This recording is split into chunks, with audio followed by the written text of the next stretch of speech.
Hello everyone, so this is the second part of the tutorial. In this we will talk about the data frame. जो हमने series पिछले वाले जो part था उसमें series के बारे में पढ़ा था, इस वाले में हम पढ़ेंगे कि पाइथन में जो डेटा फ्रेम होते हैं वो कैसे बनाए जाते हैं, उनको कैसे एक्सेस किया जाता है। Now introduction to Python data frame, यानी जो पांडास में हमारे पास डेटा फ्रेम जो स्ट्रक्चर होता है, डेटा स्ट्रक्चर, वो क्या होता है। जैसे सीरीज हमारे वन डायमेंशनल होता है, यहाँ पर क्या है two dimensional label data structure. Labelled क्यों? क्योंकि यहाँ पर हमारे पास में कॉलम नेम्स भी होते हैं और रॉ के जो है इंडेक्सेस भी यहाँ पर होते हैं। That's why we call it a labelled data structure, जो टेबुलर फॉर्मेट के अंदर होता है। एक टेबल, जैसे हमने माइस्क्यूएल में टेबल्स पढ़ा था, वैसे उसी स्ट्रक्चर को प्रोसेस करने के लिए हम क्या करते हैं, यहाँ पर डेटा फ्रेम को यूज़ करते हैं। So it is like a table of the MySQL. It contains rows and columns. Tables में क्या होते हैं, रोज एंड कॉलम्स होते हैं, तो यहाँ पर डेटा फ्रेम में भी हमारे पास में क्या होंगे, rows and columns. And therefore has both a row and a column index, यानी कॉलम का भी जो हमारा इंडेक्स होता है और रो का भी हमारा इंडेक्स होता है। Each column can have a different types of values, यानी जैसे टेबल में हमारे पास में कॉलम है नेम, उसमें हमारे स्ट्रिंग वैल्यूज हो सकती है। मार्क्स जो कॉलम है उसमें हमारे पास में फ्लोट या फिर जो हमारे इंटीजर वैल्यूज हो सकती है। यानी हर कॉलम जो है अलग अलग डेटा टाइप की वैल्यूज को स्टोर करके रख सकता है। The second thing is use to process the tabular data.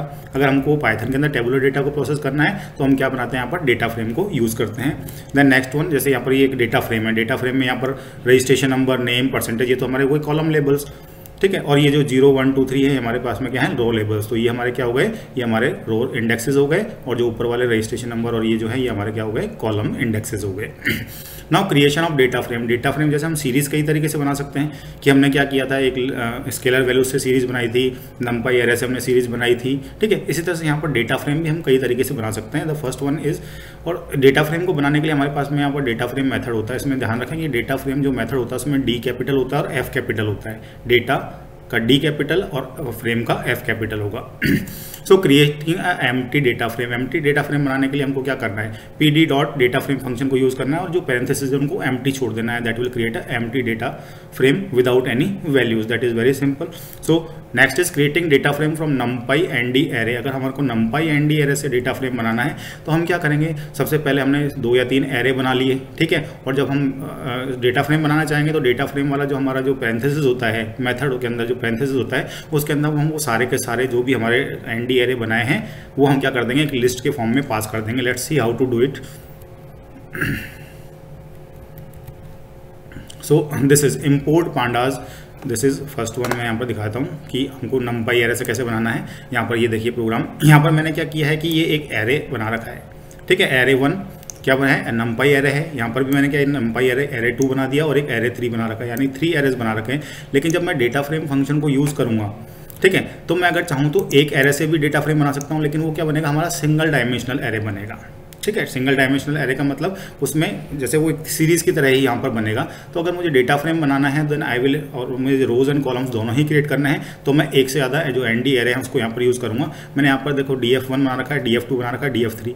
DF2 जो है वो 2 एरे को यूज़ करके बनाया हुआ है। DF3 मैंने यहाँ पर 3 एरेज को यूज़ करके। चलो हम इसके बारे में देखेंगे। DF3 जो बना है तो यहाँ पर हमने क्या किया है, ये डेटा फ्रेम मेथड को यूज़ किया है और डेटा फ्रेम का जो मेथड है उसके अंदर देखो मैंने यहाँ पर पास किया हुआ है, कितने एरे पास किए हैं, एरे 1, एरे 2, एरे 3। डायरेक्टली पास नहीं करना, एक लिस्ट के अंदर इन तीनों का नाम देना हमारे को, क्लियर। तो we will provide a list of arrays here and then we can write the columns, यानी कॉलम का जो लेवल होगा वो क्या होगा हमारा, मैंने यहाँ पर लिख दिया ABCD। और जितने भी इसके अंदर 4 यहाँ पर डेटा है, 10 20 30 40 मैक्सिमम, तो मैक्सिमम के लिए हमने यहाँ पर कॉलम प्रोवाइड कर दिए 4 द ABCD।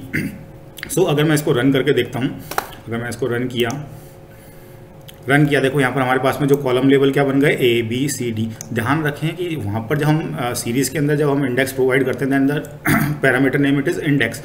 लेकिन अगर हम डेटा फ्रेम के अंदर वो कॉलम लेवल दे रहे हैं then the name of the parameter it is columns. It is not column, it is columns, clear, plural रहेगा यहाँ पर। सो ABCD यहाँ पर हमारे क्या बन गए, कॉलम लेवल बन गए। और हम यहाँ पर हमने इंडेक्सेस प्रोवाइड नहीं किया तो बाय डिफॉल्ट इंडेक्सेस क्या हो गया हमारे 0 1 2, यानी जो डिफ़ॉल्ट इंडेक्सेस होते हैं।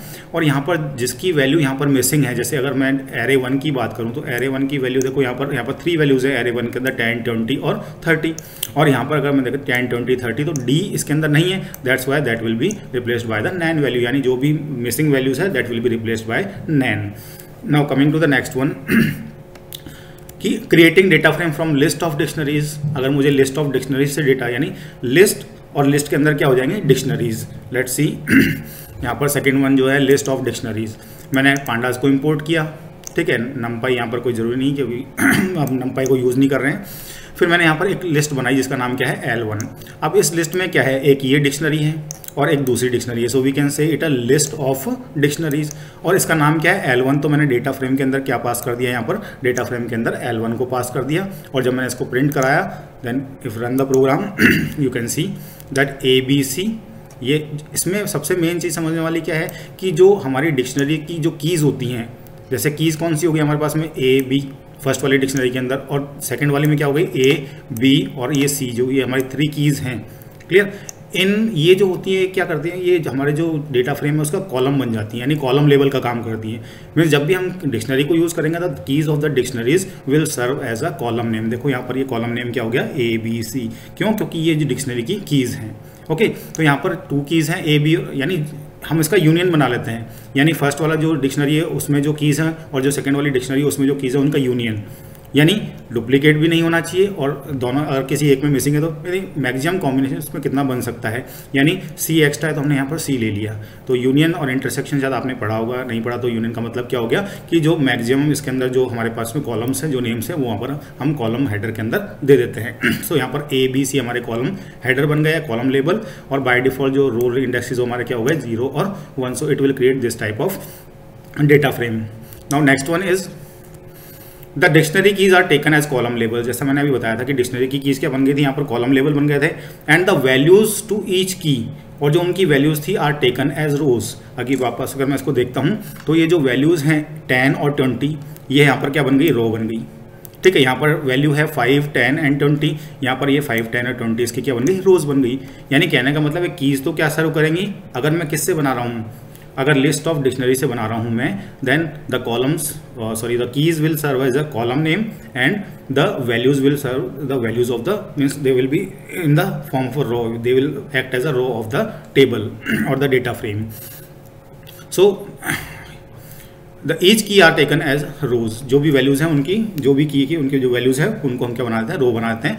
There will be as many rows as the number of dictionary present in the list. कितनी रोज होंगी, जितनी उसमें डिक्शनरीज प्रेजेंट है। यहाँ पर 2 डिक्शनरीज थी तो यहाँ पर हमारे पास में 2 रोज है। अगर डिक्शनरी में 3 पास करता है उसके अंदर लिस्ट के अंदर, तो वहाँ पर रोज हमारी कितनी आती, 3। Now next, creating data frame from dictionary of list. ये इसका ऑपोजिट हो गया। हमने पहले क्या बनाया था कि लिस्ट ऑफ डिक्शनरीज, यहाँ पर अब क्या होगा, डिक्शनरीज ऑफ लिस्ट, यानी डिक्शनरी बाहर आएगी और लिस्ट उसके अंदर आएंगी। Clear, so a dictionary which contains a number of list.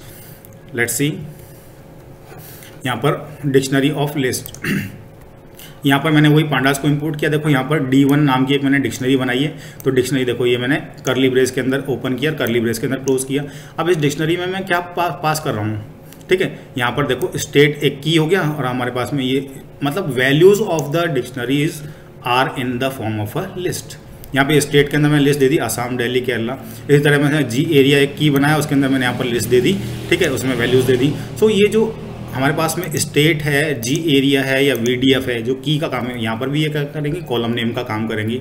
ठीक है, लेकिन यहाँ पर ये जो बाकी जो ये हमारे पास में जो वैल्यूज़ हैं असम, दिल्ली, केरला, ये रो ना बन करके उस कॉलम यानी जो कॉलम लेवल है उसकी वैल्यूज़ बन जाएंगी कॉलम के रूप के अंदर। ठीक है, जैसे मैंने इसको यहाँ पर प्रिंट करवाया तो रन किया इसको, देखो अब ये स्टेट, G एरिया और VDF क्या थी, कीज़ थी।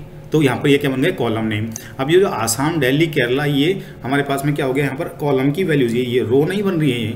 ठीक है, जैसा पिछली बार उसमें बना था। ठीक है, लिस्ट ऑफ डिक्शनरी, यहाँ पर क्या बन रहा है, ये एक कॉलम, यानी जो स्टेट कॉलम है उसकी कंप्लीट वैल्यूज हो गई, कौन सी, Assam, Delhi, Kerala.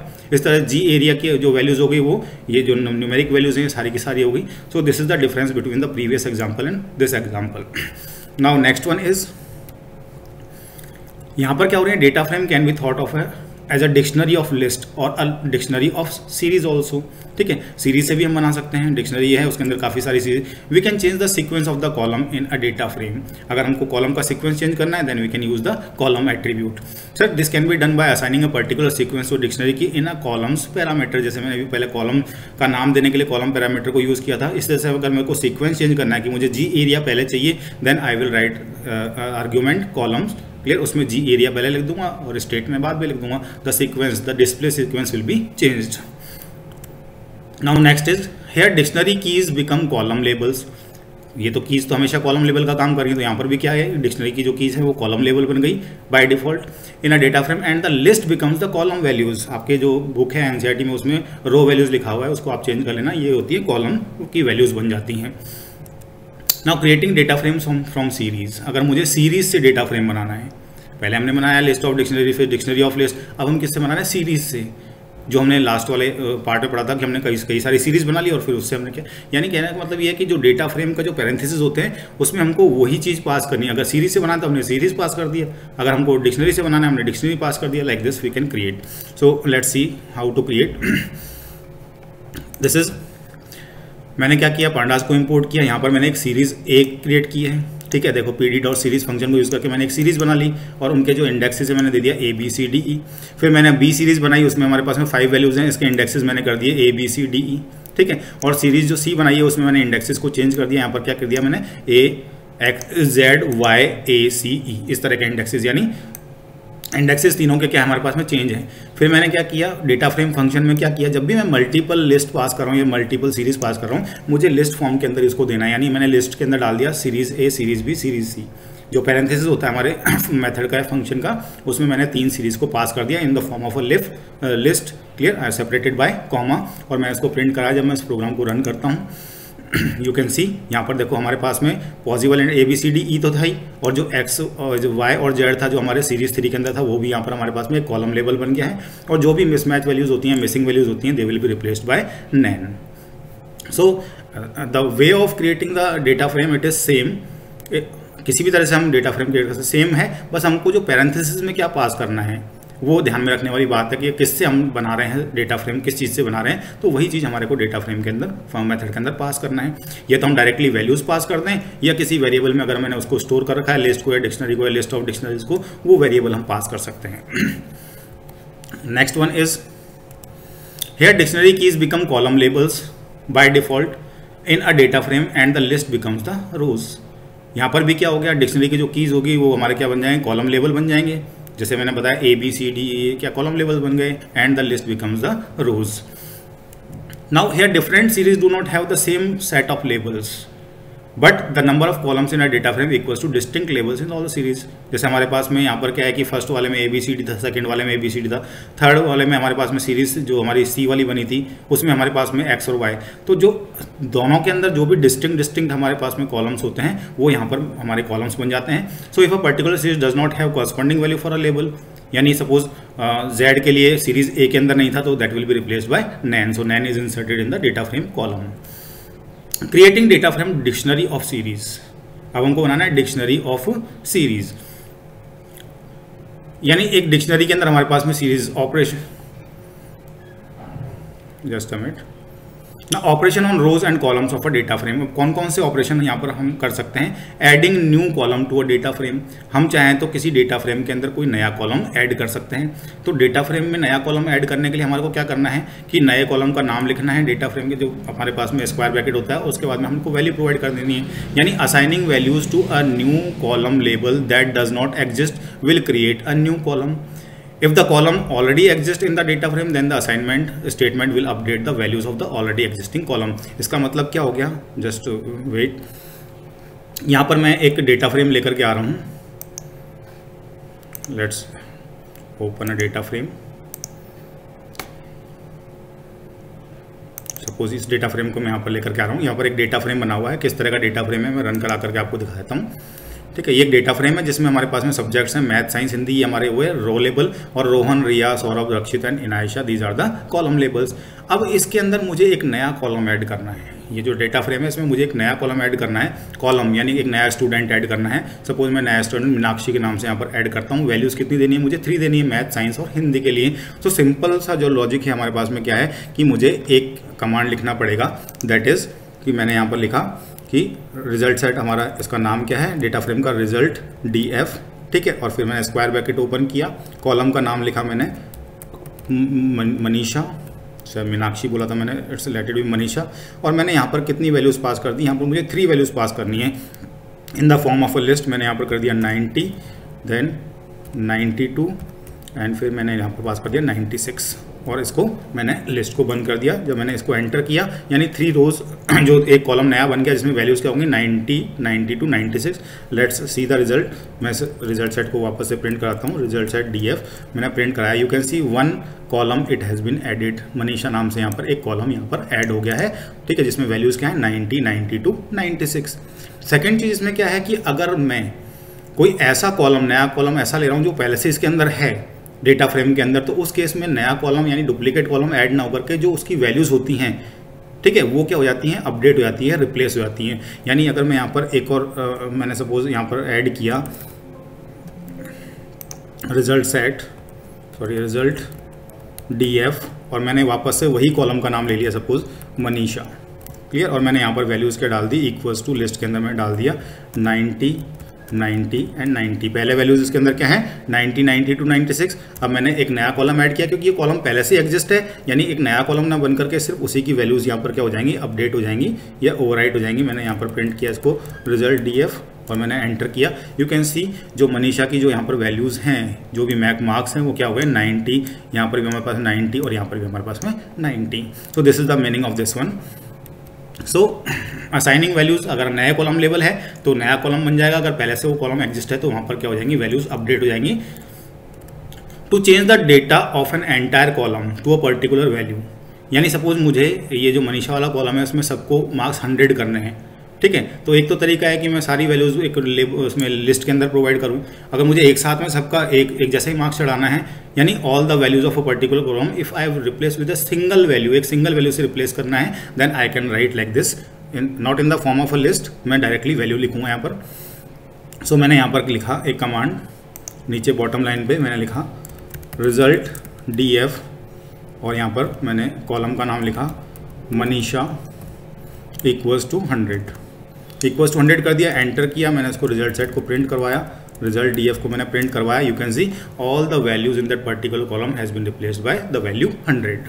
Now next one is adding new row to a data frame. तो रो ऐड करने के लिए हम क्या लगाते हैं .loc लगाते हैं। So here it is written data frame का नाम जो है वो then .loc it is used अगर मुझे रो को ऐड करना है तो।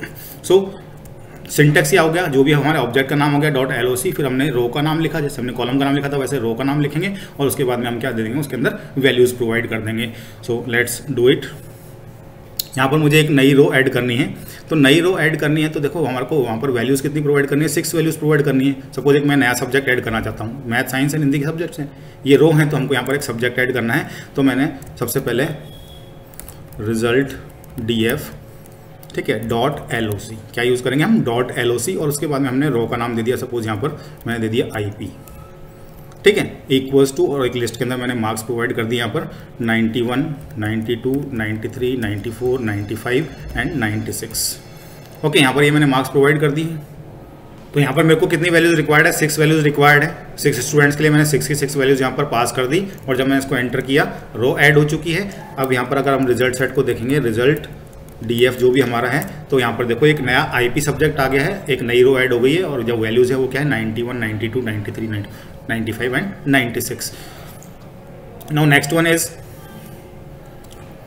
We cannot use this method to add a row of data with already existing row index. अगर पहले से ही कोई, जैसे हमारे में हिंदी ऑलरेडी एग्जिस्ट है, तो we cannot add another Hindi row in that one. Okay, so this is about this one. अगर हम करेंगे तो क्या हो जाएगा, उसकी वैल्यूज अपडेट हो जाएंगी। Now data frame .loc method can also be use to change the data values of a row in a particular. जैसे कॉलम की हमने सारी वैल्यूज चेंज करी थी, वैसे ही हम यहाँ पर रो की सारी वैल्यूज को एक वैल्यू से चेंज कर सकते हैं। जैसे मैंने यहाँ पर लिखा कि जो भी हमारा इससे पहले कमांड था, इसमें मैंने यहाँ पर लिख दिया डेटा फ्रेम .loc और IP की मुझे सारी वैल्यूज़ कितनी करनी है, 100 करनी है। मैंने एंटर कर दिया, फिर मैंने रिजल्ट सेट को यहाँ पर डिस्प्ले किया, रिजल्ट DF, और यहाँ पर देखो सारी की सारी जो वैल्यूज़ है IP की वो क्या होगी, 100 से रिप्लेस। अंतर क्या है कि रो के अंदर चेंज कर रहे हैं हमने, LOC लगाया, कॉलम के अंदर हम कुछ कर रहे हैं, देन हम विदाउट LOC ये काम कर रहे हैं। Now next one is if we try to add a row with lesser values than the number of columns in a data frame, it results in a value error। यानी हमारे को अगर कोई मैं नई रो ऐड कर रहा हूँ तो मुझे इसमें 6 वैल्यूज डालनी है। अगर मैंने 6 से ज़्यादा डाल दिया, 6 से कम डाल दी, तो हमारे पास में वैल्यू एरर आएगी।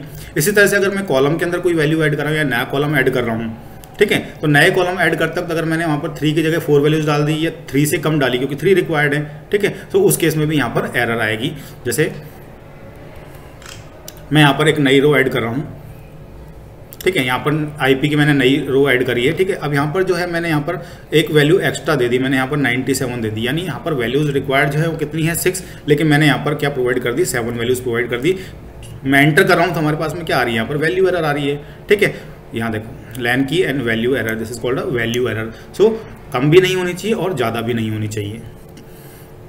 Now next one, we can set all the values of a data frame to a particular value. देखो हमने कॉलम का सेट कर लिया था एक वैल्यू से, इसी तरह हम पूरे रो की एक वैल्यू सेट कर सकते हैं, सिंगल वैल्यू। हम चाहे तो पूरे डेटा फ्रेम की भी वैल्यू जो है एक पर्टिकुलर वैल्यू से रिप्लेस कर सकते हैं। वो किस तरह से करेंगे, हमको यहाँ पर स्टार्ट और एंड देना पड़ेगा।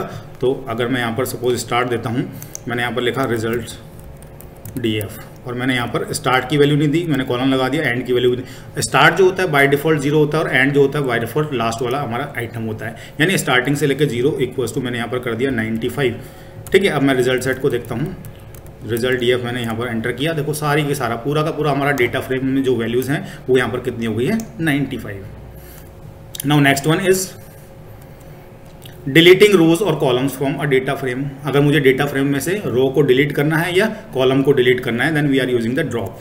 तो data frame dot drop function का नाम हमारा क्या है, ड्रॉप फंक्शन है, ठीक है। अब इसको हमको बताना पड़ता है कि कॉलम या रो लेबल। अगर हमको कॉलम को डिलीट करना है तो हम कॉलम का नाम यहाँ पर देंगे सिंगल या डबल कोटेशन मार्क के अंदर। सेकंड हमको ये बताना पड़ता है कि एक्सिस कौन सी है, जो रो होती है उसको हम बोलते हैं एक्सिस 0, जो कॉलम्स होते हैं उसको हम बोलते हैं एक्सिस 1, ठीक है। और एक्सिस इक्वल्स टू हम 0 लिखेंगे, इसका मीन्स क्या है रो, ठीक है। एक्सिस अगर मैंने इक्वल्स टू इंडेक्स लिख दिया, इसका मतलब भी क्या हो गया रो। एक्सिस अगर मैं 1 लिखा तो इसका मतलब हो गया कॉलम, और एक्सिस इक्वल्स टू मैंने कॉलम्स लिख दिया, कॉलम नहीं है, एक्सिस इक्वल्स टू कॉलम्स लिख देंगे तो that will be considered as हमारे पास में क्या माना जाएगा, वो दैट इज एक्सिस नंबर 1। लेकिन जो हम अगर वैल्यू न्यूमेरिक में लिख रहे हैं दैट विल बी 0 1। अगर हम स्ट्रिंग टाइप में लिख रहे हैं that it can be index और कॉलम्स। लेकिन इंडेक्स और कॉलम्स लिख रहे हैं तो वो सिंगल कोटेशन मार्क के अंदर होनी चाहिए। We need to specify the name of the labels to be dropped and the axis from which they need to be dropped, जैसा मैंने अभी बताया। To delete a row the parameter axis is assigned। अगर हम axis की value provide नहीं करते तो बाय डिफॉल्ट जो एक्सिस की वैल्यू की होती है वो 0 होती है, means a row will be deleted। And deleting a column the parameter axis assign to value. Column को डिलीट करना है तो मुझे एक्सप्लिसिटली क्या करना पड़ेगा, वहाँ पर एक्सिस इक्वल्स टू या तो मुझे कॉलम्स लिखना पड़ेगा या एक्सिस इक्वल्स टू 1 लिखना पड़ेगा। So if we do not use axis parameter by default it is 0। अगर मैंने एक्सिस पैरामीटर को यूज नहीं किया बाय डिफॉल्ट जो होगा वो क्या हो जाएगा, 0 हो जाएगा। Now if the data frame has more than 1 row with the same label, अगर एक से, वैसे तो उसमें नहीं है पॉसिबल, लेकिन अगर एक से ज़्यादा रो हैं, ठीक है, कई बार क्या करते हैं हम CSV फाइल से हम इंपोर्ट कर लेते हैं, in that case it may be exception. The data frame has more than 1 row with the same label, यानी सपोज हिंदी नाम की हमारे पास में 2 रो हो गई और मैंने ड्रॉप मेथड के अंदर हिंदी लिख दिया कॉलम का रो का नाम, देन क्या हो जाएगा, methods will delete all the matching रोज। जितनी भी हिंदी की रोज हैं वो सारी की सारी डिलीट हो जाएंगी। Now before doing this we can do the practical of this one, कि मुझे सपोज यहाँ पर क्या करना है कि इसको जो मैंने नया जो कॉलम बनाया था उसको डिलीट करना है, ठीक है। तो मुझे क्या करना पड़ेगा, रिजल्ट DF मैंने यहाँ पर लिखा, डॉट फंक्शन का नाम क्या हमारे पास में ड्रॉप। अब ये जो ड्रॉप फंक्शन है इसके अंदर मुझे क्या पास करना है, पहले तो मेरे को पास करना है कि रो का नाम, ठीक है, मैंने यहाँ पर लिख दिया IP, ठीक है। मैंने सिर्फ यही लिखा, मैंने यहाँ पर एक्सिस पास ही नहीं किया। जब मैंने एंटर किया इसको तो देखो यहाँ पर जो हमारे पास में है IP वाला अपने आप हट गया, यानी बाय डिफॉल्ट हमारी जो एक्सिस क्या हो गई 0। अगर मुझे किसी कॉलम को डिलीट करना है, सपोज मनीषा वाला कॉलम मुझे डिलीट करना है, तो मैंने क्या लिखा, रिजल्ट DF डॉट ड्रॉप, और मुझे कॉलम का नाम क्या लिखना पड़ेगा, या तो कॉलम का नाम ये मैंने यहाँ पर लिख दिया मनीषा। अगर मैं इसको रन करूँगा डायरेक्टली तो यहाँ पर एरर आएगी, मुझे यहाँ पर एक्सेस प्रोवाइड करना जरूरी है। मैंने एक्सेस इक्वल्स टू या तो ये लिख दिया कॉलम्स या फिर एक्सेस इक्वल्स टू 1 भी लिख सकता हूँ मैं, तो मैंने यहाँ लिख दिया एक्सेस इक्वल्स टू 1 और मैंने एंटर किया। You can see in the result that Manisha column it has been dropped, ये हमारा डिलीट हो चुका है। सो रीनेमिंग रोज और columns of a data frame, अगर मुझे रीनेम करना है यानी कॉलम का नाम चेंज करना है या फिर रो का नाम चेंज करना है, तो वहाँ पर क्या हमारे पास में रीनेम नाम का एक फंक्शन होता है। रीनेम नाम के फंक्शन में भी हमारे को क्या है कि जिसको रिप्लेस करना है और जिससे, क्योंकि कौन सा कॉलम को रिप्लेस करना है और किस नए नाम से, यानी एक तो पुराना नाम और एक नया नाम, तो वो हम यहाँ पर डिक्शनरी के रूप में प्रोवाइड करते हैं की वैल्यू पेयर के, यानी की हो गया हमारा पुराना नाम और जो उसकी वैल्यू हो गई वो हो जाएगा नया नाम। और यहाँ पर भी वही एक्सेस हम एक आर्गूमेंट ले सकते हैं कि अगर मुझे रो के जो है रीनेम करना है, रो के लेबल्स को एक्सेस लिखने की जरूरत नहीं है, बाय डिफॉल्ट इट इज 0। अगर मुझे कॉलम का करना है then I will write axis equals to 1 और axis equals to columns. Now see, इतना ज़्यादा टाइम नहीं है कि इसका भी मैं एग्जांपल देके बताऊं, that is very simple, you can do it, I know. So next one is accessing data elements through indexing. तो लेबल बेस्ड इंडेक्सिंग होती है जिसको, या फिर उसमें हम बुलियन इंडेक्सिंग भी कर सकते हैं। बुलियन का मतलब ट्रू फॉल्स की किसको शो करना है किसको शो नहीं करना है। सबसे पहले लेबल बेस्ड इंडेक्सिंग की अपन बात करते हैं। तो लेबल बेस्ड इंडेक्सिंग हमको करना है, यहाँ पर क्या है, data frame dot LOC is an important method that is use for label based indexing. ठीक है, लेबल बेस्ड में हमको क्या लगाना पड़ेगा, LOC लगाना पड़ेगा। जैसे है रिजल्ट एट df.loc साइंस, तो जो साइंस का है वो हमारा यहाँ पर एक्सेस हो जाएगा। जैसे मैं करके दिखाता हूँ, तो यहाँ पर मेरा रिजल्ट df जो है, रिजल्ट df.loc, ठीक है, मैं किसको एक्सेस कर रहा हूँ, सपोज मैं यहाँ पर हिंदी को एक्सेस करता हूँ, हिंदी, और मैं इसको बंद कर दिया। और यहाँ पर देखो, अगर मैं सिंगल एक किसी कॉलम को एक्सेस कर रहा हूँ तो हमारा जो रिजल्ट आएगा वो एक कॉलम के फॉर्म के अंदर आएगा, सीरीज के फॉर्म, क्योंकि मैंने सिर्फ यहाँ पर क्या किया है, एक ही रो को एक्सेस किया है। Okay, so like this I can access, अगर मैं एक किसी पर्टिकुलर रो को एक्सेस कर रहा हूँ, एक ही रो को, then it will come, the result will come in the form of a column. Then also note that when the row label is passed as an integer value, it is interpreted as a label of the index. अगर मैंने कोई यहाँ पर value pass करी है, ठीक है, लेकिन ये सिंगल डायमेंशनल वाले केस के अंदर ही होता है, ठीक है, ज़्यादातर कि, तो यहाँ पर मैंने रिजल्ट df.loc लिख करके 2 लिखा, इसका मतलब क्या हो गया, थर्ड रो, 0 1 2 यानी थर्ड रो यहाँ पर एक्सेस होगी। When a single column is passed, it returns the column as a series. अभी जैसे मैंने बताया कि मैंने सिर्फ एक सिंगल कॉलम लिया है या सिंगल, तो that will be in the form of a series. Example suppose we have data frame result df, मैंने यहाँ पर लिख दिया रिजल्ट df। अब यहाँ पर देखो दो चीज़ें दे रखी है, मैं तो या तो क्या कर सकता हूँ कि अगर मुझे क्या करना है, एक कॉलम ही एक्सेस करना है, तो कॉलम एक्सेस करना है, तो कॉलम एक्सेस करने के लिए मुझे LOC लगाने की जरूरत नहीं है।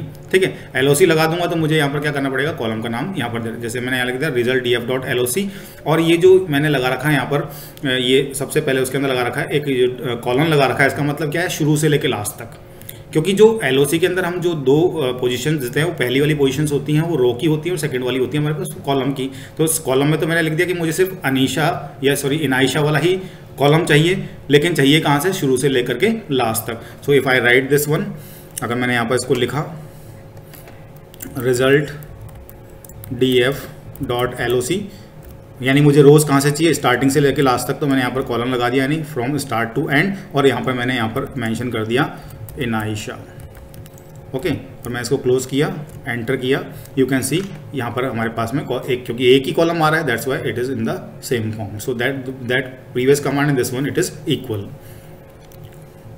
Now next one, to print more than one row of a data frame. अगर एक से ज़्यादा मुझे रो यहाँ पर प्रिंट करानी है, जैसे मैंने अभी हिंदी का करवाया था, मुझे मैथ और साइंस दोनों को करवाना है, तो जो अगर मल्टीपल अगर हमारे को आर्गुमेंट देने होते हैं, then will give in the form of a list. यहाँ पर मैंने क्या किया, यहाँ लिख दिया मुझे मैथ और हिंदी दोनों चाहिए, तो मैंने यहाँ पर लिखा रिजल्ट df.loc, और ये तो हमारा सिंपल वो जो हो ही गया यहाँ पर, जो हमको जिसमें हम इंडेक्स नंबर या लेबल देते हैं। इसके अंदर मुझे एक और लिस्ट बनानी है, ये मैंने एक और लिस्ट बना दी। इसके अंदर मैंने यहाँ पर दो आर्गुमेंट डाल दिए, एक तो मैंने डाल दिया मैथ्स, ठीक है, और एक मैंने यहाँ पर डाल दिया हिंदी। नाउ अब यहाँ पर हमारे पास में कॉलम वाला रिजल्ट नहीं आएगा, अब एक टेबुलर फॉर्मेट के अंदर हमारे पास में रिजल्ट आएगा। मैंने इसको कमांड को रन किया, यू कैन सी सिर्फ यहाँ पर मैथ और हिंदी का रिजल्ट आया है, लेकिन सभी जो स्टूडेंट्स हैं उनका आया, means all the columns clear, और हमारे पास में ये क्या हो गया, मैथ और हिंदी। ओके, सो सारी की सारी हमारे पास में वैल्यूज आ रही है और मैथ और हिंदी यहाँ पर डिस्प्ले हो रहा है। तो एंटर किया। Okay, Boolean indexing, Boolean means a binary value, जिसकी मतलब वैल्यू क्या होती है, तो ट्रू होती है, फॉल्स होती है। That can be represent either in two states, true और फॉल्स। अगर 1 है इसका मतलब ट्रू है, फॉल्स का मतलब क्या होता है, 0। We can use conditions on column names to filter data.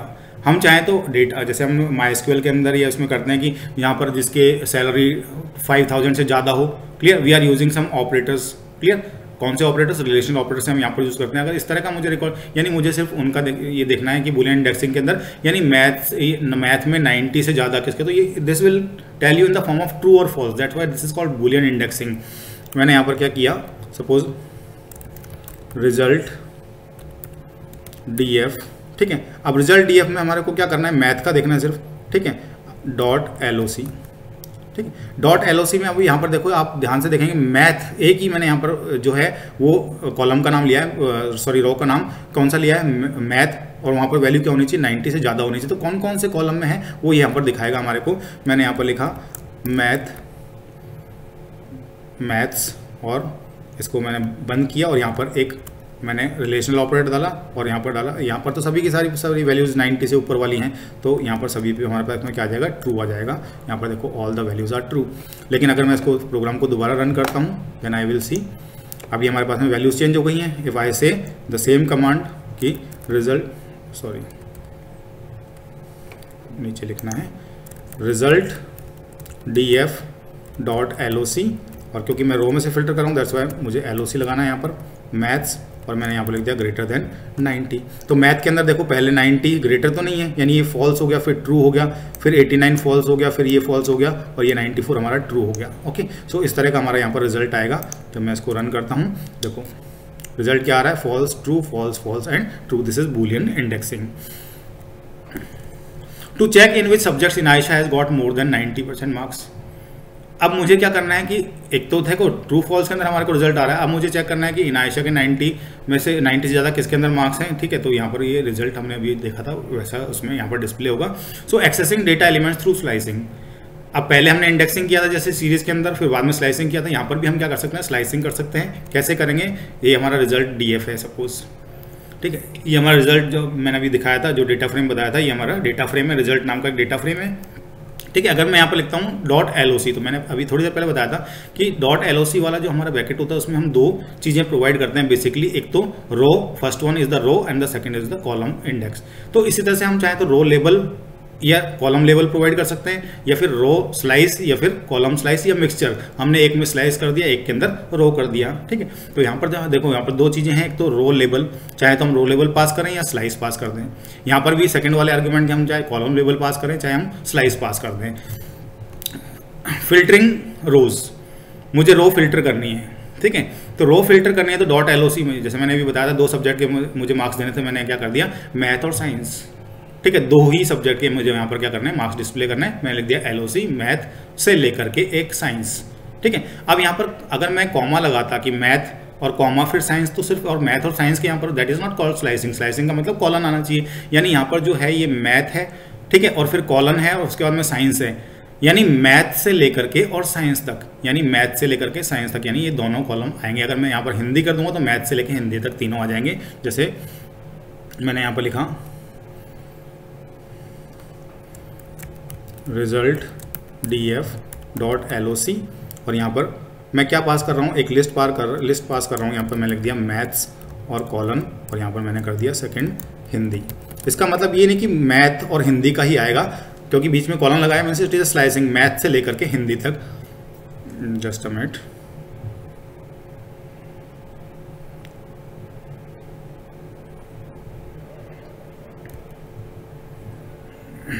Single slicing है यहाँ पर।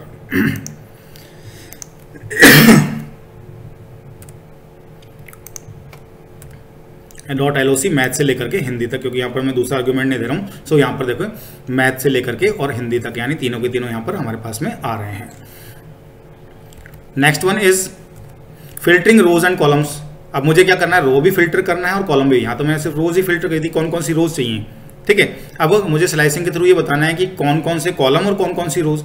तो फर्स्ट वाले में मैंने क्या किया, स्लाइसिंग कर दी किसकी, रोज की, और सेकंड वाले में कॉलम का नाम स्लाइसिंग से ना दिया, डायरेक्टली दे दिया मैंने। यहाँ पर देखो मैथ से लेकर साइंस तक तो हो ही गया, और कॉमा सेकंड आर्गुमेंट हमारा क्या हो गया, इनायशा, यानी कॉलम एक चाहिए और रोज में कितना चाहिए, मैथ से लेकर साइंस तक।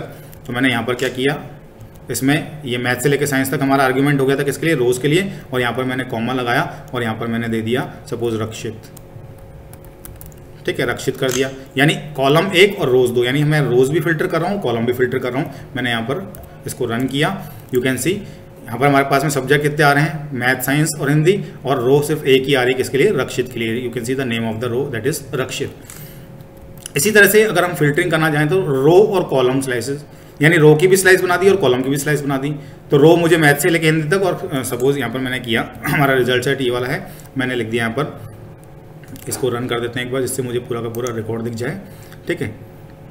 तो मुझे चाहिए सपोज रिया से लेकर के रक्षित तक, ठीक है, और इसमें हमारे को चाहिए सिर्फ यानी मैथ से लेकर साइंस ऑल सब्जेक्ट्स, यानी हमने स्लाइस बना ली मैथ कॉलम हिंदी, और रो की स्लाइस बना ली हमने रिया से लेकर के रक्षित तक। तो मैंने यहाँ पर क्या किया, रन किया इसको, रिजल्ट df.loc, और फर्स्ट वाले में मुझे क्या देना है, स्लाइस किसकी देनी है, रो की देनी है। तो मैंने यहाँ पर लिख दिया मैथ्स कॉलन हिंदी, ठीक है, और कॉमा लगा करके, और फिर बाद में मुझे क्या देना है, कॉलम का, कॉलम में मैंने स्लाइस बनाई थी रिया से लेकर के रिया, देन कॉलन, और यहाँ पर देखिए मैंने रक्षित, ठीक है, इसको बंद किया। और जब मैंने इसको एंटर किया, आप देख रहे हैं यहाँ पर जो रिजल्ट आ रहा है वो रिया से लेकर के और रक्षित तक आ रहा है, और हमारे पास में जो रेंज है वो क्या है, रो वाली, वो है मैथ से लेकर के और हिंदी तक। Now see next, slice and labels. अगर मुझे स्लाइस नहीं देना, लेबल्स देना है, इसका मतलब यहाँ पर क्या हो गया कि मैथ से लेके साइंस तो क्या हो गई, हमारे पास में स्लाइस हो गई, और फिर मुझे दो ही चाहिए, एक तो रिया का चाहिए और इनाइशा का चाहिए। So I can do it like this कि देखते मैथ से लेकर हिंदी तक यहाँ पर हो गया हमारे पास में एक स्लाइस, ठीक है, ये तो हमारी स्लाइस हो गई। अब मुझे सिर्फ दो ही बच्चों के चाहिए, स्लाइस नहीं चाहिए, मुझे दो ही बच्चों के चाहिए। तो मैं यहाँ पर एक लिस्ट पास कर सकता हूँ कौन कौन से बच्चों को मुझे यहाँ पर रिजल्ट चाहिए। एक तो चाहिए मुझे रिया का, ठीक है, एक फिर मैंने दूसरा मैंने यहाँ पर लिख दिया INAISHA इनाइशा, ठीक है, इनाइशा। और मैंने जब इसको एंटर किया, you can C, just a minute, एक ब्रैकेट बंद नहीं हुआ है, यू कैन सी रिया और इनाइशा का यहाँ पर रिजल्ट आ रहा है, और मैथ साइंस हिंदी, यानी हम किसी भी तरह का कॉम्बिनेशन स्लाइस का या फिर लेबल नेम्स का यहाँ पर बैठा सकते हैं। तो यहाँ पर जो सिंटेक्स कौन सा हो गया हमारे पास में कि जो रो लेबल है और फिर उसके बाद में कॉलम लेबल या फिर किसी भी तरह का मिक्सचर, यानी फर्स्ट जो आर्गुमेंट जाएगा या तो रो लेबल जाएगा, रो स्लाइस जाएगी, या सेकंड वाले आर्गुमेंट में या तो कॉलम लेबल या फिर column slice. Like this we can filter the data, जैसे हम MySQL में करते हैं, सेलेक्ट कौन कौन से कॉलम चाहिए और कौन कौन से रो, फिर then we can use the conditions, where conditions. So here also we can do like this, accessing data elements through slicing, ठीक है। नाउ फिल्टरिंग रोज, हम जैसे मैंने बताया था कि बूलियन जो हमने अभी इंडेक्सिंग करी थी, अगर मुझे रो फिल्टर करना है, जैसे रिजल्ट है .loc, मैंने लिख दिया ट्रू फॉल्स ट्रू, यानी पहली वाली रो दिखेगी, सेकंड वाली फॉल्स नहीं दिखेगी, थर्ड वाली ट्रू है तो थर्ड वाली दिखेगी। Clear, in this way also we can see the data. Now next one is joining, merging, concatenation and the appending of the data frame, यानी अगर मुझे दो डेटा फ्रेम्स को आपस में ज्वाइन करना है तो मेरे पास में कई सारे मेथड्स होते हैं, कॉन्कैट मेथड भी होता है, मर्ज भी होता है, ज्वाइन भी होता है, अपेंड भी होता है, ठीक है। हमारे जो सिलेबस में NCERT में सिर्फ एक शायद कॉन्कैट दे रखा है या शायद अपेंड दे रखा है, बाकी अगर हम अदर पब्लिशर्स की बात करें तो वहाँ पर हमारे को 4 तरीके दे रखे हुए हैं अपेंडिंग के, यानी दो डेटा फ्रेम को जोड़ने के। सो अपन चारों ही देख लेते हैं। तो पहला है कॉन्कैट मेथड, सेकंड है अपेंड मेथड, थर्ड है ज्वाइन मेथड, और फोर्थ है हमारे पास में मर्ज मेथड। ये 4 मेथड्स होते हैं जिससे हम क्या कर सकते हैं, ज्वाइन कर सकते हैं दो डेटा फ्रेम्स को, लेकिन दोनों का तरीके अलग अलग होते हैं, उनके अंदर जो पैरामीटर्स होते हैं वो अलग अलग होते हैं। सबसे पहले हम बात करते हैं कॉन्कैट की।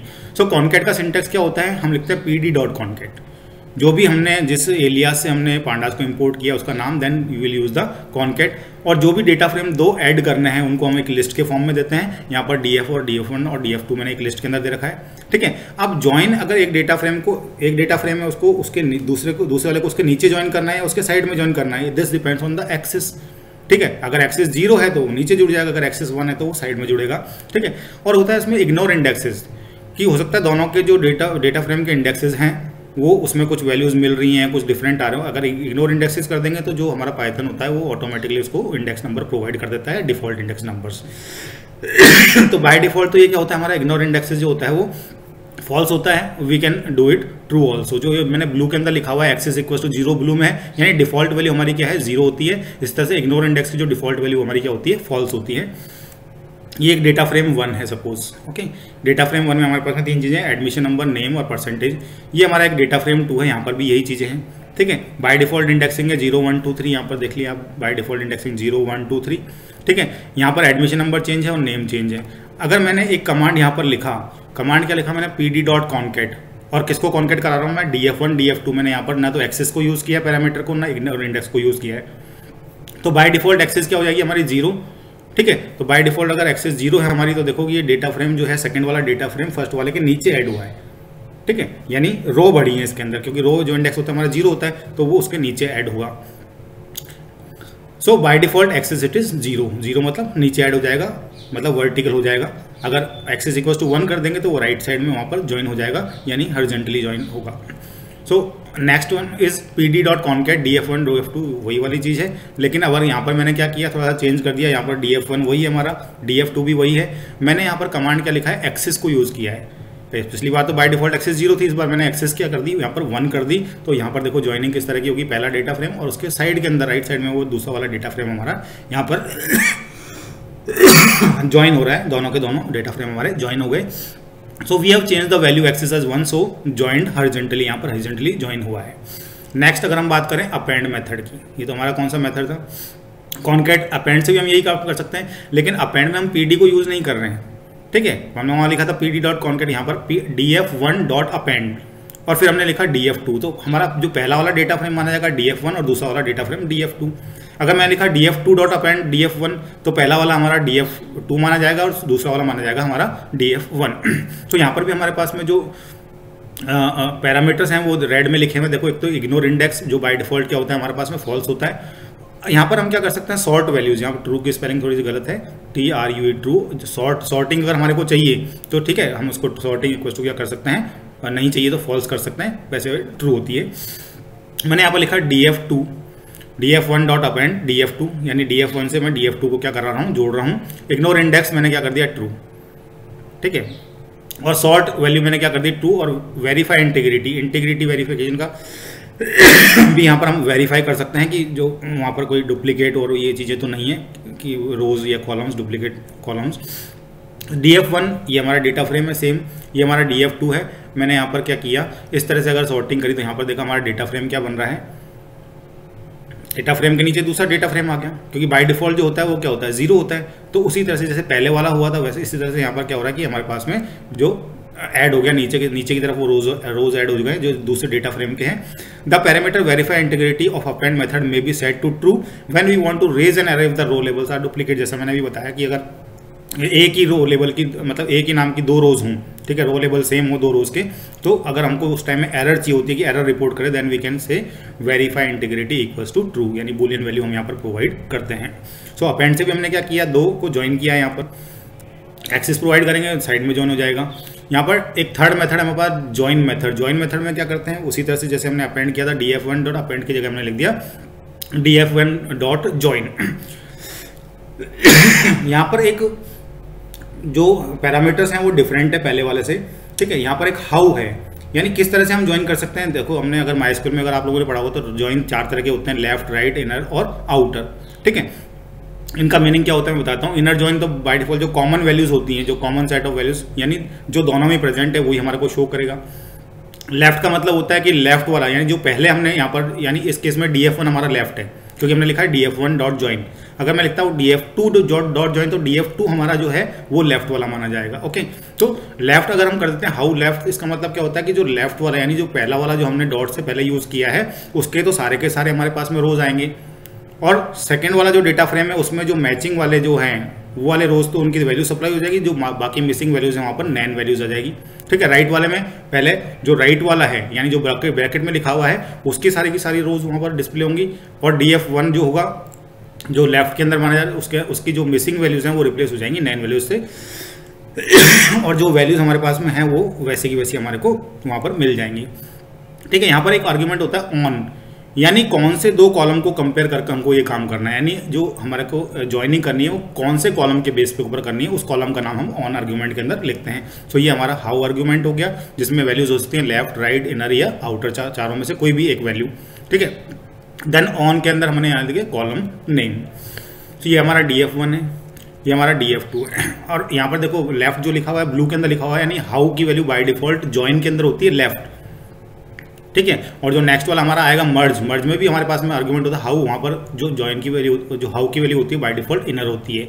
तो ये क्वेश्चन बन सकता है कि ज्वाइन की वैल्यू जो होती है, ज्वाइन वाले मेथड के अंदर जो हाउ की वैल्यू होती है वो लेफ्ट होती है बाय डिफॉल्ट, और उसमें मर्ज वाले के अंदर ये इनर होती है। ये 2 डेटा फ्रेम यहाँ पर डिस्प्ले हो रहे हैं df1 df2, ठीक है। मैंने क्या लिया df1.join df2, मैंने कोई भी आर्गुमेंट यहाँ पर यूज़ नहीं किया, हाउ भी यूज़ नहीं किया, ऑन भी यूज़ नहीं किया, ठीक है। यानी इसका मतलब क्या हो गया, बाय डिफॉल्ट जो हो गया उसका हाउ की वैल्यू क्या हो गई, लेफ्ट यानी df1 जो हमारा उसके तो सारी वैल्यूज आएंगी, ठीक है, उससे जो मैचिंग वैल्यूज हैं df2 की वो वहाँ पर आ जाएंगी, और जो मैचिंग वैल्यूज नहीं है वहाँ पर क्या हो जाएगा, नैन आ जाएगा। यानी यहाँ पर देखो 0 1 2 3 ये तो इंडेक्सेस हो गए हमारे पास में, ठीक है। अब यहाँ पर देखो एक 101 यहाँ पर है, लेकिन सेकेंड डेटा फ्रेम में हमारे पास में 101 नहीं है, तो सिटी की वैल्यू यहाँ पर हमारी क्या होगी, नैन हो गई। इसी तरह 103 भी मिसिंग है डेटा फ्रेम 2 के अंदर, तो यहाँ पर नैन वैल्यू हो गई, और 105 भी मिसिंग है, यहाँ पर हमारी वैल्यू क्या हो गई, नैन वैल्यू यहाँ पर आ गई। लेफ्ट का मतलब ये होता है कि लेफ्ट वाला यानी जो डॉट से पहले वाला, दैट इज लेफ्ट, ठीक है, ब्रैकेट में जो लिखा हुआ दैट इज राइट। ओके, तो लेफ्ट वाली तो सारी वैल्यूज आएंगी, और राइट की जो वैल्यूज वहाँ पर मैचिंग वाली हैं वो तो यानी मैचिंग इंडेक्स CID जो मैच हो रहा है वहाँ पर तो वैल्यूज आ जाएंगी, और बाकी जो मिसिंग वैल्यूज है वो नैन से रिप्लेस हो जाएंगी। Default value of how is left in join method में जो हाउ की वैल्यू जो होती है वो बाय डिफॉल्ट लेफ्ट होती है। तो df1 डॉट जॉइन df2 और df2 तो जो join df2, how left will return the same result. यहाँ पर देखो मैंने फर्स्ट वाले में क्या किया है, यहाँ पर कोई आर्ग्यूमेंट यहाँ पर प्रोवाइड नहीं किया, हाउ नहीं लिखा, तो हाउ की वैल्यू बाय डिफॉल्ट क्या होती है, लेफ्ट होती है। यहाँ पर मैंने हाउ लेफ्ट लिख दिया, बात सेम है। Now next one, df1 dot join df2 how equals to right. इस केस में राइट वाली सारी वैल्यूज आएंगी, ठीक है, ये हमारा df1 हो गया, ये हमारा df2 हो गया, ठीक है। यहाँ पर देखो राइट वाले की सारी वैल्यूज आ रही हैं 102 104 106 107, ठीक है। और लेफ्ट वाले में अगर कोई मिसिंग वैल्यूज हैं जैसे हम लेफ्ट वाले के अंदर यानी df1 के अंदर हमारे पास में 107, यहाँ पर 101 से 106 है, यहाँ पर एक 107 है डेटा फ्रेम 2 के अंदर, लेकिन डेटा फ्रेम 1 के अंदर वो नहीं है, इसलिए वहाँ पर वैल्यू क्या आ रही है, हमारी नैन वैल्यू आ रही है। So this is how right equals to how is equals to right. Other joins are, दूसरे जॉइन होते हैं, इनर जॉइन होता है। इनर जॉइन के अंदर क्या होता है, मैचिंग वैल्यूज जैसे हम MySQL में दो टेबल्स को अगर आपस में मैच करवा करके और फिर रिजल्ट निकालते हैं, ठीक है, कि where whatever the xyz.pid equals to pqr उसकी PID को हम मैच कराते हैं, so that is inner join bye default जो होता है, ठीक है। तो यहाँ पर देखो मैचिंग हमारे पास में कौन कौन से हैं, यहाँ पर मैचिंग है एक तो 102, एक 104 और एक 106, 3 ऐसे रो है जो दोनों के अंदर है, सिर्फ इन्हीं का रिजल्ट हमारे पास में आएगा अगर हम लिखते हैं how equals to inner. How equals to outer का मतलब ये सारी की सारी रोज जितनी भी पॉसिबल रोज है वो यहाँ पर बन जाएंगी। On parameter of join method defines which column to compare for the result. अब यहाँ पर एक ऑन पैरामीटर भी था, मैं लिख दूँ ऑन PID की जगह किसी और कॉलम को लिखूंगा तो उस कॉलम के हिसाब से यहाँ पर मैचिंग होगी। Now last one is the merge method. अब मर्ज मेथड में क्या है, मर्ज, इससे भी हम क्या करते हैं, दो डेटा फ्रेम को आपस में ज्वाइन करते हैं, PD डॉट मर्ज। यहाँ पर देखो हमारे दो मेथड, उसमें हम लिखते हैं PT डॉट कॉनकेट या PT डॉट मर्ज, ठीक है। दूसरे वाले में हम PD को यूज़ नहीं कर रहे हैं, यहाँ पर हम मर्ज में PD को यूज़ कर रहे हैं। PD डॉट मर्ज हमने पहले दो डेटा फ्रेम का नाम दिया कि df1 और df2, फिर यहाँ पर भी वही है, ऑन कॉलम नहीं कौन से कॉलम से हमको कंपेरिजन कराना है, और हाउ की वैल्यू भी यहाँ पर क्या होगी, लेफ्ट, राइट, इनर या फिर आउटर, चारों में से कुछ भी हो सकती है। लेकिन ध्यान रहे कि जो हमने इससे पहले पढ़ा जॉइन के अंदर, उसके अंदर हाउ की वैल्यू बाय डिफॉल्ट होती है लेफ्ट, और मर्ज वाले के अंदर जो बाय डिफॉल्ट वैल्यू होती है हाउ की, दैट इज इनर। डिफरेंस क्या है, value of how is equals to inner in merge method, उसमें क्या था, लेफ्ट था, यहाँ पर क्या होती है बाय डिफॉल्ट इनर।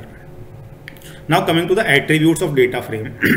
जैसे सीरीज के हमने एट्रीब्यूट्स पढ़े थे, मेथड्स पढ़े थे, वैसे यहाँ पर हमारे पास में डेटा फ्रेम के भी एट्रीब्यूट्स और मेथड्स होते हैं। डेटा फ्रेम डॉट इंडेक्स, ठीक है, यानी अगर हमने इंडेक्स लिखा तो जो भी हमारे पास में रो के इंडेक्सेस हैं वो हमारे को मिलते हैं, ठीक है। जैसे इस वाले के अंदर मैं लिख देता हूँ, डेटा फ्रेम का नाम हमारा क्या है, result set, result df dot index. Okay, मैंने इसको एंटर किया तो हमारे इंडेक्सेस यहाँ पर कौन कौन से हैं, इंडेक्स मतलब रो लेबल्स, यहाँ पर मैथ, साइंस और Hindi. So index will provide the list of indexes. Next one is data frame dot columns. तो जैसे यहाँ पर हमारे रो के नाम आए थे वैसे ही वहाँ पर क्या आ जाएंगे, कॉलम्स के नाम आ जाएंगे, यानी जो भी हमारे स्टूडेंट्स उनके नाम यहाँ पर आ जाएंगे। डी टाइप, वही जो हमारे पास में सीरीज में था कि डेटा टाइप, हर कॉलम का डेटा टाइप बताता है कि फर्स्ट वाले कॉलम का डेटा टाइप क्या है, सेकंड वाले कॉलम का डेटा टाइप क्या है।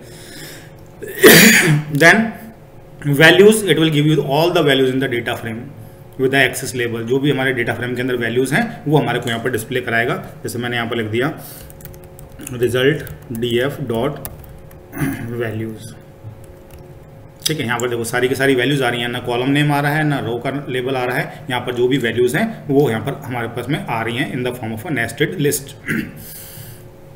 Then data frame dot shape, यानी उसमें कितने नंबर ऑफ रोज हैं और कितने नंबर ऑफ हमारे पास में कॉलम्स हैं। ठीक है, तो हमारे इसमें कितने यहाँ पर 3 कॉलम्स हैं और 5 के आसपास में रोज हैं, सॉरी 3 रोज हैं। यहाँ पर हमारे पास में डेटा फ्रेम के अंदर कितनी रोज हैं, 3 रोज हैं, और यहाँ पर हमारे पास में 5 कॉलम्स हैं। So if I right result df dot shape, clear, so it will give 3. First one is the number of rows and second one is the number of columns. So shape के बाद में हमारे पास में यहाँ पर size आता है, नए कितनी वैल्यूज हैं, यानी कितने आइटम्स हैं हमारे इस डेटा फ्रेम के अंदर, कितनी वैल्यूज हैं, that is the size of the data frame. Attributes of data frame, again एक होता है, ये सबसे इंपॉर्टेंट एट्रीब्यूट है डेटा फ्रेम का जो डिफरेंट है। ठीक है, यहाँ पर क्या है, टी का मतलब होता है ट्रांसपोज। ट्रांसपोज का मतलब अगर हमारा डेटा फ्रेम यूं बना हुआ है, उसको हम थोड़ा सा यूं टिल्ट कर दें, यानी रोज जो हो गए वो कॉलम्स बन जाए, कॉलम्स हमारे क्या बन जाए, रोज बन जाए। जैसे अगर इस वाले डेटा फ्रेम की मैं बात करूं तो यहाँ पर हमारे पास में मैथ, साइंस और हिंदी जो है वो क्या है, रोज है। अगर मैं उसमें ट्रांसपोज कर दूंगा तो मैथ, साइंस और हिंदी तो हमारे क्या बन जाएंगे, कॉलम्स बन जाएंगे, और बाकी जो भी रिया है या ऋतिक है या जो इनायशा है वो हमारे क्या बन जाएंगे, यहाँ पर रोज बन जाएंगे। जैसे एग्जाम्पल, ये हमारा डेटा फ्रेम है, रोहन, रिया, सौरभ, ये हमारे कॉलम्स हैं, मैथ, साइंस और हिंदी क्या है हमारे पास में, रोज हैं। ठीक है, अगर मैंने एक कमांड लिखा रिजल्ट सेट, जो भी हमारा रिजल्ट df है डॉट टी, यानी मैं इसको ट्रांसपोज कर रहा हूँ, तो हमारी जो रिजल्ट हो जाएगा वो किस तरह का हो जाएगा। देखो अब इसमें देखेंगे तो ये जो मैथ, साइंस और हिंदी तो हमारे क्या बन गए, ये हमारे कॉलम बन गए। यहाँ पर ये क्या थे, रो थे, और यहाँ पर क्या बन गए, कॉलम। और यहाँ पर रोहन, रिया, सौरभ, रक्षित, इनायशा, ये हमारे क्या थे, कॉलम्स थे। यहाँ पर ये हमारे क्या बन गए, रोज। क्लियर, यानी rows will become columns and columns will become रोज।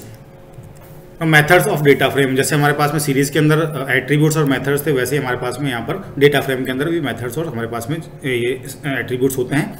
तो वही एट्रीब्यूट है, सॉरी वही मेथड है यहाँ पर हेड, जो हमने सीरीज में पढ़ा था, एन की बाय डिफॉल्ट वैल्यू क्या होती है हमारे पास में 5। तो हेड एंड टेल, हेड क्या करता है, जो भी हमारे डेटा फ्रेम के जो फर्स्ट एन रोज होती हैं, यानी मैं लिखा हेड इक्वल्स, हेड और ब्रैकेट में मैंने पास किया 3, यानी फर्स्ट 3 रोज को ही डिस्प्ले करेगा। अगर मैंने टेल फंक्शन को यूज किया है, टेल के अंदर एन की वैल्यू मैंने लिख दी 3, यानी जो डेटा फ्रेम के लास्ट 3 रोज हैं वही डिस्प्ले होंगी। अगर मैं एन की वैल्यू नहीं लिखता, सिर्फ मैं लिखता हूँ डॉट हेड और ब्रैकेट को मैं एम्प्टी छोड़ देता हूँ, ब्रैकेट ओपन किया और क्लोज किया, बाय डिफॉल्ट जो एन होता है वो 5 सेट हो जाता है। यानी बाय डिफॉल्ट एन की वैल्यू कितनी होती है, 5, यानी फर्स्ट 5 रोज। अगर टेल फंक्शन को यूज कर रहा हूँ without any N, then the last 5 rows will be displayed. So if do not provide the N, the default value it is 5. So thank you very much for watching this video. I am soon preparing the third part of this tutorial also, a revision tour. So stay tuned. Thank you very much again.